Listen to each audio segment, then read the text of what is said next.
no matter where it was that we were growing up, which was initially in the Philippines, once we were out in the social area, family was fine, but once we were out in the social area, it was really harrowing because of not fitting in, you know.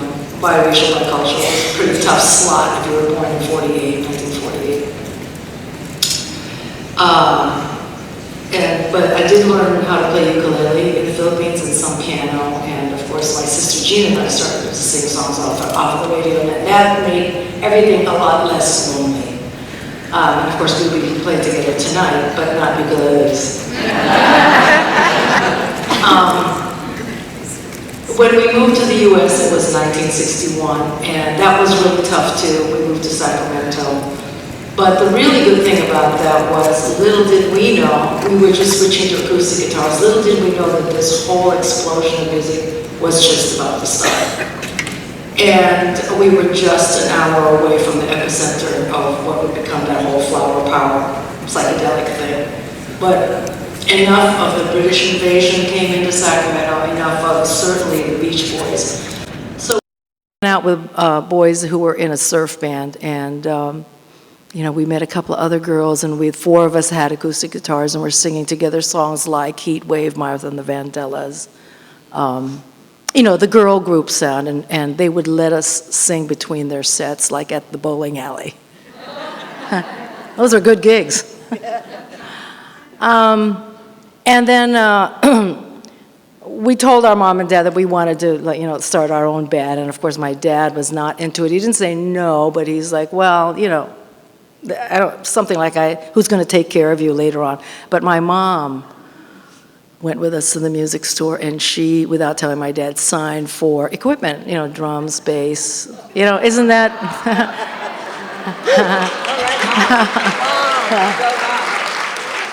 I've written an autobiography, and I'm going to be shameless about plugging it because it just came out a couple of weeks ago, and we've got it here with us. It's heavy. It's heavy. Feel it. It's over 7 pounds, but that's me. That's me. Yeah. Thank you. Alice took that photo, and I already have my copy. yay!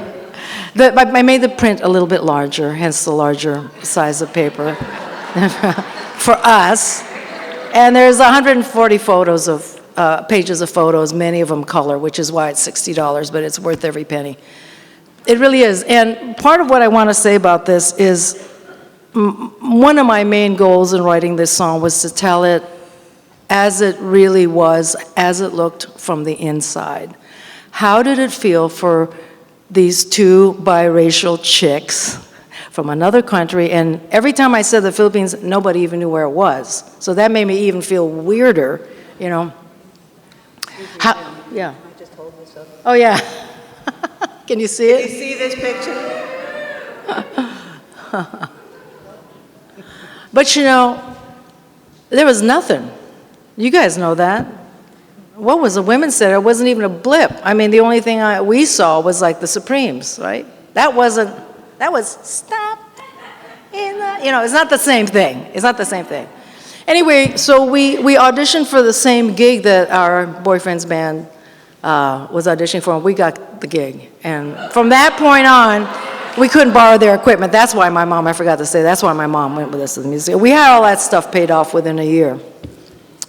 But I spent a lot of the book talking about what it felt like, and it's hard to describe. Like, somebody said something last night. I was walking with someone down a hall, and someone said something, and I didn't even hear it. It was kind of one of those things, like it's kind of dismissive. I forget what level that was, but it was so, you know, the highest compliment we got was not bad for chicks.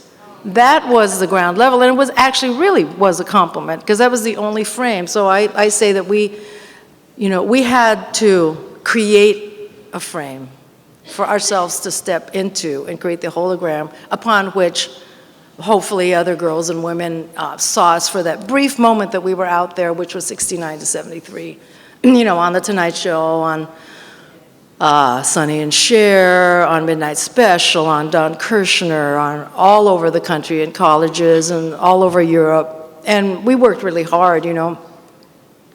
But it was tough to always be in that frame, especially for me as a lead guitarist, and you'll see me playing lead guitar tonight the way I want to. Not the way other people expect a girl to play like a guy. And that's why I have a song, Play Like a Girl, that we're starting off with. If they tell you you can't do it, you just turn it up and play like a girl. That's essentially what I'm doing now. I don't care anymore. I'm 67. You're not going to tell me how to sound, how to feel, and how to play. I'll tell you that. That's over. You know, I first saw June and Jean at Max's Kansas City in 1971, I think. Yeah. It was before I came out. 71. Oh. Yeah. So she was doing it before. You know, that's interesting because at Max's Kansas City, there's a little bit of a visceral connection here because Cris told me that before I met her, she heard of me and she heard of Fanny, and she stood in line in front of Max's Kansas City and pretended she was one of the band and walked in right behind us. That's going to be in the next book because this one ends in 1975. You know, my husband was the manager of There you Max's go. Kansas City. But I never slept with him. Let's get right by the sex thing, okay?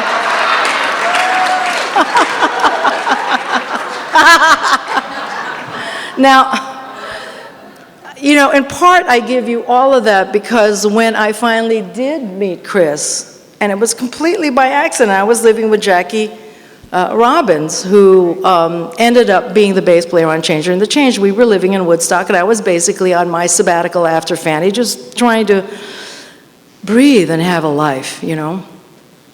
And she gets this cassette, and I'm doing whatever in the house, and I hear this voice, and then I hear the audience reaction, and I thought to myself, well, who is that? I haven't heard that reaction, maybe never. I mean, I've heard a lot of applause, but this is really something else. Next thing I know, she says she's going off to California to play with this woman, Cris, who she had met before, and she's going to play on her album. I'm like, oh, wow, okay. This is where my next book starts, so I'll just make it really fast, 1975. Yeah, so this is from 48 to 75, and it's heavy, okay?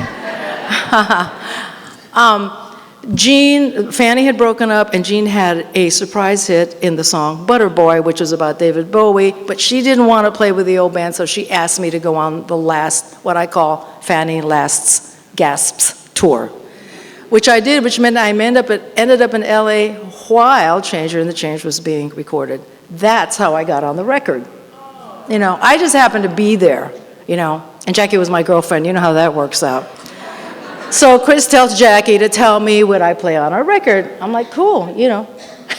Sorry. I mean, I'm just telling you, you can do whatever you want, but I'm just supposed to tell you. Oh, time. So that's it.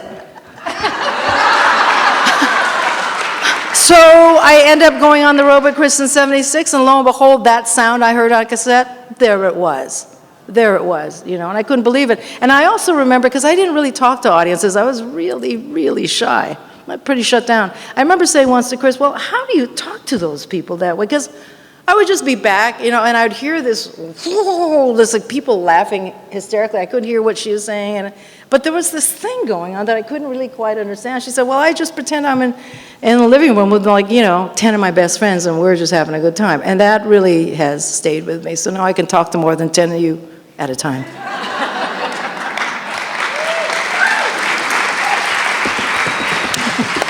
Yeah. Woo.